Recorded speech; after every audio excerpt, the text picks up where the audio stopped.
Well, it's quite a nice day now, well, in the greenhouse anyway.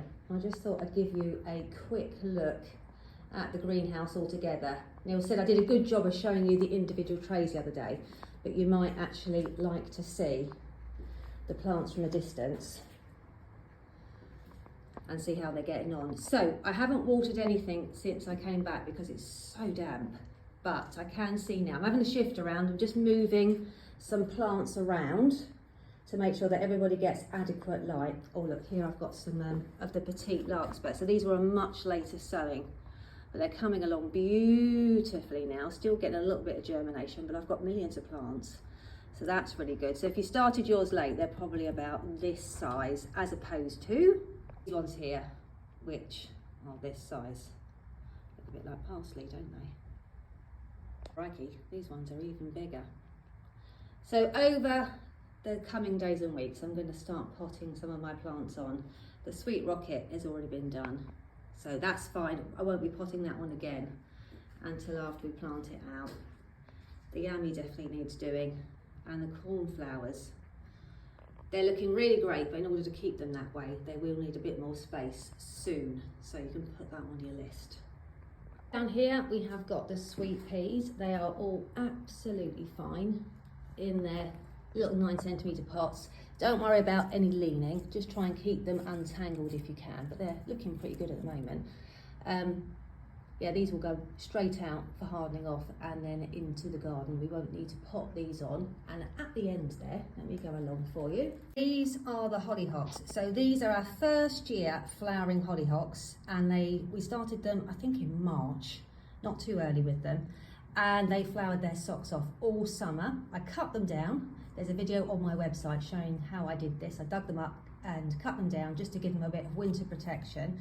And look, they've reshooted and they're ready to go again next spring. I will sow some more as well, but these are ready to be planted out again for another display, and you can take cuttings from these. I will show you how later. The light levels are a bit low, and the problem is if you take a cutting, you're going to need to give it some warmth to get it to take, and then you've got the transition to try and harden it off in the greenhouse. So it's much, much easier if we leave them for now in their pots just as they are, and then we'll take some cuttings later on where the light levels are better and we don't have risks of the temperatures suddenly plunging, and then you're going to have to run out and rescue them. That's too much hassle. We'll do them later.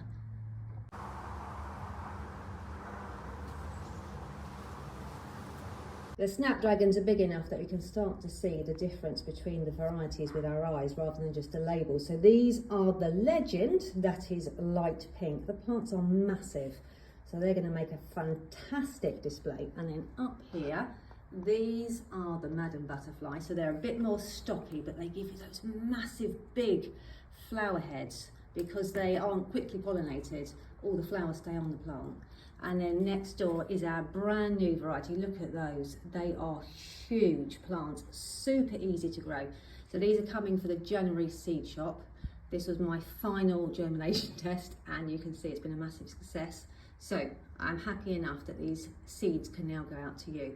So I'll do another sowing of these in late winter so we can do them together.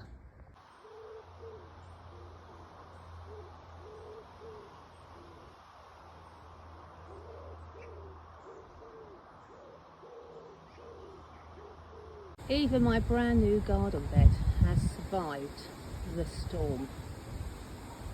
Looking really good still. A couple of bent stems, they fell over.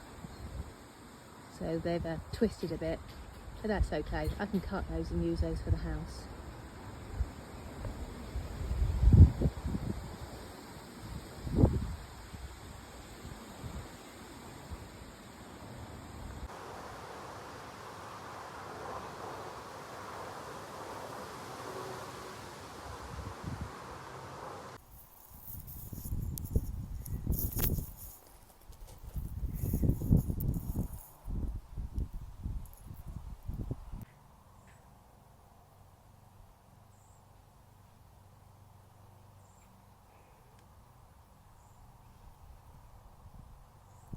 There we go. So that's just 4 packets of seeds, a beautiful garden display, and then an epic flower arrangement to boot.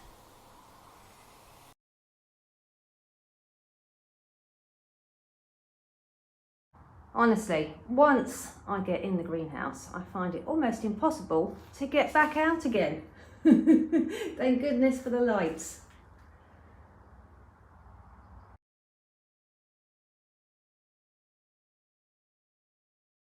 Carrying on from yesterday, when I went through and checked all my plants for watering, I also had a bit of a shift around.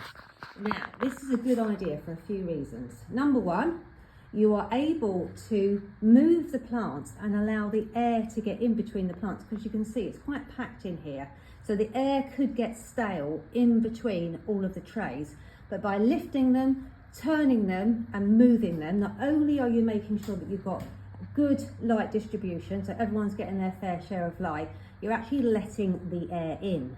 The other great thing is when you move the tray, you also release any water that might be trapped underneath the tray. Now I've got a slatted staging, which means that I've got very good drainage.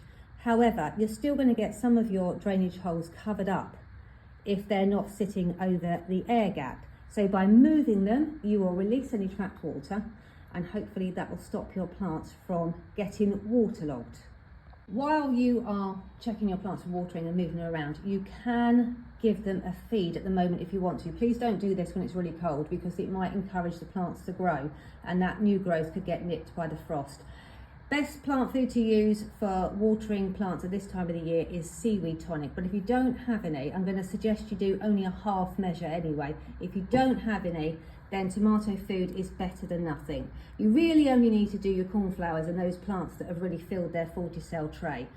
You can pot them on as well. If you pot them on, you won't need to feed them because the compost has got nutrients in it as well. So if you pot them on, they've got nutrients in the compost. If you haven't got time, you're busy at Christmas, you're going to do it in the new year, then a seaweed tonic will keep them going and give them a little top up until you can get around to it.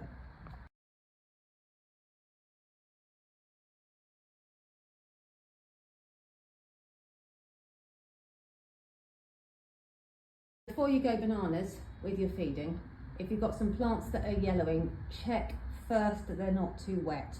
Plants that are waterlogged and overwatered will also show yellowing of, usually it's the tips and the veins of the leaves. They will show yellowing because they haven't got enough oxygen in the soil because they've got too much water.